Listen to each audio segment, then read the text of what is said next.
নমস্কার সকলকে, welcome to my channel Tripura study and job everyday.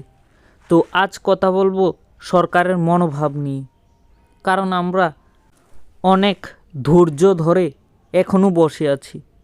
নিয়োগ হবে, বিশেষ করে ত্রিপুরা পুলিশ স্পেশাল এক্সিকিউটিভ। তো অনেক বছরই হয়ে গেছে, তাদের নিয়োগ চলছে, প্রক্রিয়া চলছে, স্থগিত হচ্ছে, পোস্টপন্ড হচ্ছে। এছাড়াও আরও নিয়োগ রয়েছে, জিআরবিটি গ্রুপ ডি বলো, তাদের অফার লেটার, এরপর তোমাদের টিপিএসসি বলো, জিআরবিটি বলো, সবগুলোতেই এক্সাম স্থগিত রয়েছে। তো সরকার কবে নাগাদ নিয়োগ করবে তাদের, এটাই প্রশ্ন। কারণ স্পেশাল এক্সিকিউটিভ ত্রিপুরা পুলিশ অনেক বছর হয়ে গেছে, এখনও নিয়োগ তারা সম্পূর্ণভাবে হচ্ছে না, তাদের নামের তালিকা এখনও প্রকাশ করা হয়নি। তো সরকার হোক, বিরোধী দল হোক, শীঘ্রই দিচ্ছি, অতি শীঘ্র দিচ্ছি। এখনও পর্যন্ত কোনো অফিসিয়াল নোটিফিকেশান এখনও দেয়নি সরকার যে তাদের কবে নাগাদ নিয়োগ করবে। 2023 গেছে, 2024 গেছে, এখন 2025, এখনও কি তাদের চাকরি হবে না? এটাই প্রশ্ন সরকারের পক্ষে আমার। কারণ বেকাররা অনেক আশায় বসে আছে, কবে নাগাদ স্পেশাল এক্সিকিউটিভ রেজাল্ট দেবে, কবে নাগাদ ত্রিপুরা পুলিশ রেজাল্ট দেবে, যেহেতু তারা একটা কর্মসংস্থান পায়। তো করজোরে সরকারের কাছে আবেদন যে সরকার এই বিষয়টাকে অতি গুরুত্ব সহকারে দেখুক, কারণ বেকাররা অনেক আশায় আপনাদের উপর ভরসা করছে। এই ভরসা আপনারা বিঘ্ন করবেন না, কারণ যুবক যুবতীরাই আগামী দিনের ভবিষ্যৎ।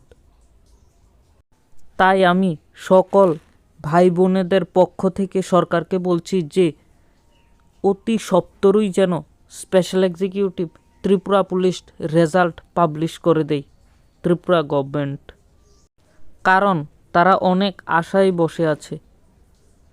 তো আমি সরকারকে এটাই বলবো যে অতি সত্বরই যেন ত্রিপুরা পুলিশ হোক, স্পেশাল এক্সিকিউটিভ হোক, জিআরবিটি গ্রুপ ডি হোক, টিপিএসসি হোক, যেগুলো নিয়োগ প্রসেসিং হয়ে গেছে তাদের অতি সত্বরই যেন রেজাল্ট দিয়ে দেয়।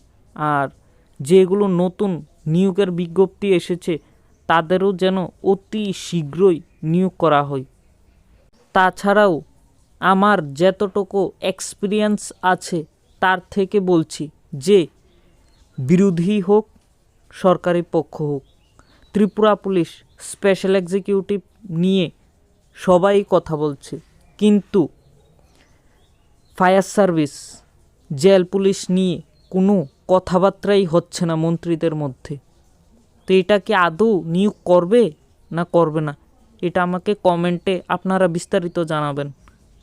কারণ স্পেশাল এক্সিকিউটিভ হোক, ত্রিপুরা পুলিশ হোক, এটা নিয়ে এখন জোর কদমে আলোচনা চলছে, কিন্তু Tripura fire service, Tripura jail police নিয়োগ নিয়ে কোনো কথাবার্তাই হচ্ছে না। বেকাররা ধর্ণা দিচ্ছে, তবু সরকার কিছু করছে না। আবারও সরকারকে করজোরে অনুরোধ করছি, আপনারা এই বিষয়টিকে অতি গুরুত্ব সহকারে দেখবেন, কারণ আপনাদের উপরই আস্থা ভরসা রেখেছে সকল যুবক যুবতীরা। কারণ ব্যাপক হারে বেকারত্ব বাড়ছে ত্রিপুরায়। তো এটা নিয়ে বিরোধী পক্ষ হোক, সরকারি পক্ষ হোক, এটা নিয়ে আলোচনা করা দরকার আমার মতে। বিভিন্ন দপ্তরগুলোই অনেকগুলো শূন্যপদ রয়েছে, এটা হোম ডিপার্টমেন্ট বলো, ফ্যামিলি ওয়েলফেয়ার ডিপার্টমেন্ট বলো, ডিফেন্সের মধ্যে বলো, সবগুলোতেই শূন্যপদ রয়েছে। তো এটা নিয়ে সরকারকে ভাবা দরকার।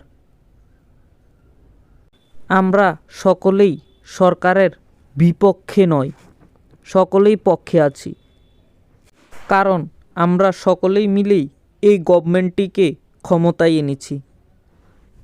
তাই আমরা সকলেই সরকারের পক্ষে আছি। তো সরকারকে একটাই অনুরোধ করব যে অতি সত্বরই যেন special executive Tripura police, TPSC হোক, জিআরবিটি, গ্রুপ ডি হোক, যাদের প্রসেস শেষ হয়ে গেছে তাদের অতি সত্বরই নিয়োগ দিয়ে দেওয়া হোক। তো আমার সকল ভাই বোনেরা যারা এই ভিডিওটি দেখছো, তোমাদের মতামত আমাকে কমেন্টে জানাবে। তো নমস্কার সকলকে, সকলে ভালো থেকো, সুস্থ থেকো।